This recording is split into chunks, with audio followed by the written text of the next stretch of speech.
Hello മക്കളെ, നമ്മൾ ഇന്നത്തെ ഈ വീഡിയോയിൽ നമ്മുടെ കൂട്ടത്തിലുള്ള ഒരാളെ മിന്നൽ മുരളിയാക്കാൻ പോവാണ്. എങ്ങനെയാണെന്നല്ലേ, ഈ കാങ്ങുന്ന ഫാൻ എഴുതാണ്ട് പിടിച്ചു നിർത്താൻ പോവാണ്. ഇതാ നോക്കിക്കോ, അത്രേ ഉള്ളൂ. കുറച്ച് ഫിസിക്സ് പഠിച്ചിട്ട് ഓടിപ്പോയി ഫാനെ പിടിച്ച് നിർത്തിക്കോ.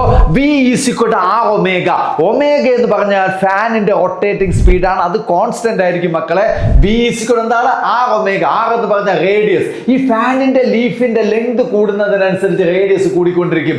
അങ്ങനെയാണെങ്കിൽ മക്കളെ V = R ഒമേഗ എന്നല്ലേ, റേഡിയസ് അങ്ങറ്റത്താണ്, റേഡിയസ് ഏറ്റവും കൂടുതൽ. അപ്പോൾ ഫാനിന് ഏറ്റവും കൂടുതൽ സ്പീഡ് കിട്ടുന്നത് അങ്ങറ്റത്തായിരിക്കും. അവിടെ കയറി പിടിക്കാൻ നിന്ന് നിങ്ങളുടെ കൈ എല്ലാം കൂടി മുറിയും. എന്നാൽ ഈ എൻഡിൽ നിങ്ങൾ പിടിക്കുകയാണെങ്കിൽ മക്കളെ റേഡിയസ് വളരെ കുറവല്ലേ, റേഡിയസ് വളരെ കുറവായതുകൊണ്ട് വെലോസിറ്റി അല്ലെങ്കിൽ സ്പീഡ് വളരെ കുറവായിരിക്കും. അപ്പൊ ഫാനിനെ പിടിച്ച് നിർത്തണമെന്നുള്ളവരെല്ലാരും ഫാനിന്റെ ഈ ഭാഗത്തായിട്ട് പിടിച്ചേക്കണം. ഓക്കെ അല്ലേ? ഇനി എല്ലാവരും മിന്നൽ മുരളിയുടെ ബീജുമായിട്ട് അങ്ങോട്ട് ഫാനിനെ പിടിച്ച് നിർത്തിക്കോ. ഓക്കെ.